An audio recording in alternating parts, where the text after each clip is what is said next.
Discrimination کی policy پہلے دن سے اختیار کی گئی، جس کا نتیجہ یہ ہوا کہ یہاں برادریوں کو توڑا گیا، مذہب اور مذہب کے لوگوں کو توڑا گیا، اور دھیرے دھیرے اس ملک میں دوبارہ انگریزوں کے اسی کردار کو دہرا دیا گیا۔ اب اس ملک میں کہیں جیلوں میں وہ لوگ ہیں جن کو ٹارچر کیا جا رہا ہے، اور کہیں سڑکوں پر وہ لوگ ہیں جن کو مارا جا رہا ہے۔ ظلم اور بیداد اور دہشت گردی کا ایک ایسا سلسلہ ہے جس نے اپنے ہاتھ پیر پھیلا دیے ہیں۔ ظاہر ہے کہ اس صورتحال میں ملک کے لیے دوبارہ آزادی کی محنت کی ضرورت ہے۔ یہ ملک پھر غلام بن گیا ہے اور مختلف طاقتوں نے اس کو دبوچ لیا ہے۔ کچھ ایسے آدم خور بھیڑیے ہیں جو اس کا خون چوس رہے ہیں۔ ظاہر ہے کہ یہ وہ وقت ہے کہ مسجد سے اور مندر سے اور گردوارے سے اور چرچ سے مذہب کے لوگوں کو باہر آنا چاہیے، جو سبق پڑھاتے ہیں ہیومینٹی کا،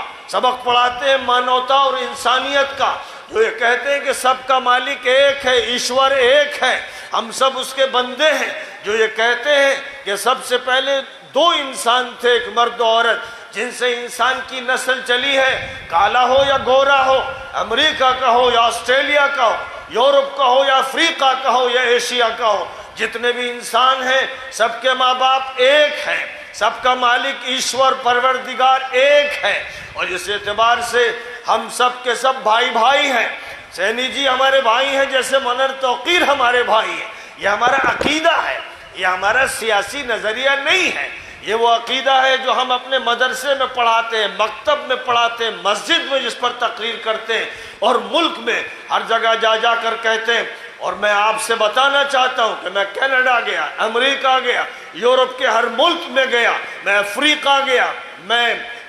جاپان گیا، میں ماسکو گیا، میں نے دنیا کے ملک دیکھے، اور ہر جگہ یہی صدا لگائی کہ مانوتا کا احترام کرو۔ تم کمیونسٹ ہو یا کیپٹلسٹ ہو یا تم لبرلسٹ ہو یا تم مانتے ہو کسی بھی نظریے کو، پہلے تم انسان ہو۔ ہر مذہب والا پہلے انسان ہے، ہر پالیٹکس والا پہلے انسان ہے۔ اگر انسانیت ٹھیک ہے، اگر انسانیت کا حل پیش کیا جا رہا ہے تو کسی پارٹی کے لیے جواز ہے۔ آج صورتحال یہ ہے کہ ملک دوبارہ آزادی چاہتا ہے، ملک آزادی چاہتا ہے فرقے واریت سے، ملک آزادی چاہتا ہے ماب لنچنگ سے، ملک آزادی چاہتا ہے معاشی اور اقتصادی تباہی سے، ملک آزادی چاہتا ہے کچھ وڈیروں اور اجارہ داروں اور جاگیرداروں کے اس ملک پر قبضے سے۔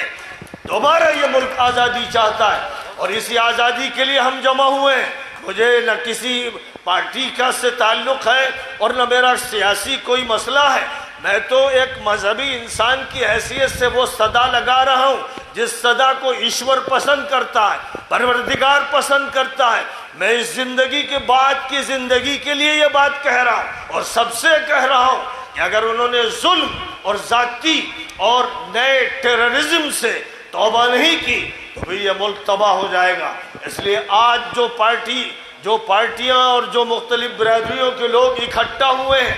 یہ ایک ایسے عظیم مقصد کے لیے اکٹھا ہوئے ہیں کہ اگر ان کی کوششیں کامیاب ہوئی اور عوام نے ان کا ساتھ دیا تو وہ ایک نیا ہندوستان دیکھیں گے، وہ ایک نئی ترقی دیکھیں گے، وہ ایک نئی روشنی دیکھیں گے۔ آپ تجربہ کر چکے ہیں کانگریس کا، تجربہ کر چکے ہیں بی جے پی کا، آپ تجربہ کر چکے ہیں بی ایس پی کا، آپ تجربہ کر چکے ہیں ایس پی کا۔ آپ نے برادریواد دیکھا، آپ نے لوٹ مار کے نظارے کیے، آپ نے ظلم دیکھا، آپ نے فسادات دیکھے۔ اب اگر ایک الٹرنیٹ پیش کیا جا رہا ہے، ایک نیا تجربہ آپ کے سامنے لایا جا رہا ہے، تو کیا حرج ہے ایک تجربہ یہ بھی کر لیجئے۔ اب طے کر لیجئے کہ اس مرتبہ مہا گٹھ بندھن کو اختیار کرنا ہے، آنکھیں بند کر کے اسے ووٹ دینا ہے، کیونکہ بار بار کے تجربوں کے بعد اب ضرورت تھی ایک الٹرنیٹ کی۔ اس لیے اس ملک کے لیے ایک الٹرنیٹ، ایک ایسا نظریہ پیش کیا جا رہا ہے، ایک ایسی آئیڈیالوجی سامنے لائی جا رہی ہے جس میں تمام مذہب کے لوگ اور برادریوں کے لوگ سچے بھائیوں کی طرح، سگے بھائیوں کی طرح آپس میں محبت کرتے ہوئے ایک بڑی تبدیلی لانے کے لیے آگے بڑھ رہے ہیں۔ اس لیے میں سمجھتا ہوں کہ یہ ایک بڑا انقلاب ہے اور اس کا استقبال کرنا چاہیے، اور جن پارٹیوں کا آپ تجربہ کر چکے ہیں اب اس تجربے کو دہرانے کی ضرورت نہیں ہے۔ ہمارے یہاں یہ فرمایا گیا کہ جو صحیح عقل مند انسان ہوتا ہے اور ایمان والا ہوتا ہے وہ ایک سوراخ سے 2 مرتبہ ڈسا نہیں جاتا، لیکن ہم معلوم ہوتا ہے بے ایمان ہو گئے کہ بار بار ڈسے جا رہے ہیں اور پھر اسی سوراخ میں گھستے ہیں اور پھر اسی کا سہارا لیتے ہیں اور پھر اسی کا نام جپتے ہیں۔ یہ صورتحال بدلنی ضروری ہے، اور بڑی اچھی بات ہے کہ مراد آباد سے بڑے پیمانے پر اس کا آغاز ہو رہا ہے۔ اس سے پہلے لکھنؤ میں ہمارے ہاں ایک بہت ہی شاندار پروگرام ہوا تھا، پھر ایک کارواں چلا تھا، اور وہ کارواں بریلی آیا تھا، مراد آباد آیا تھا، اور بھی اس کو آگے جانا تھا، اور ظاہر ہے پھر ابھی کارواں نکلیں گے، اور کوئی ضلع نہیں چھوڑا جائے گا، کوئی شہر و گاؤں نہیں چھوڑا جائے گا جہاں صحیح صدا نہ لگا دی جائے۔ جو باتیں ویدوں میں کہی گئیں، گیتا میں کہی گئیں، جو باتیں اولڈ ٹیسٹامنٹ میں اور نیو ٹیسٹامنٹ میں کہی گئیں، جو باتیں اخیر میں قرآن میں کہی گئیں، ان باتوں کو جب پورے ملک میں پھیلایا جائے گا سچائی کے ساتھ، دیانتداری کے ساتھ، چھوٹے چھوٹے مقصد اور مفاد سے بلند ہو کر، تو یقیناً ملک میں ایک تبدیلی آئے گی۔ کاش کے عوام سمجھ لیں، کاش کے لوگ یہ سمجھ لیں کہ یہ جو گٹھ بندھن ہے محض سیاست کو سامنے رکھ کر نہیں کیا گیا ہے، یہ مانوتا کا گٹھ بندھن ہے، یہ آپس کی محبت اور آپس کے پریم کے لیے گٹھ بندھن ہوا ہے، یہ ملک میں ایک چینج اور تبدیلی لانے کے لیے کیا گیا ہے۔ یہ ملک دوبارہ دوسری طرح کی غلامی کی زنجیروں میں جکڑ دیا گیا ہے، اس کو پھر سے آزادی عطا کرنا، یہ اس گٹھ بندھن کا مقصد ہے۔ مجھے امید ہے کہ ہر شخص یہ بات سمجھے گا، اور جہاں جہاں تک یہ بات الیکٹرانک میڈیا کے ذریعے سے منتقل ہوگی وہ بھی اس کی تائید کریں گے، اور ایک نئے ہندوستان کی تعمیر کا ایک سلسلہ شروع ہو جائے گا۔ میں بہت ہی زیادہ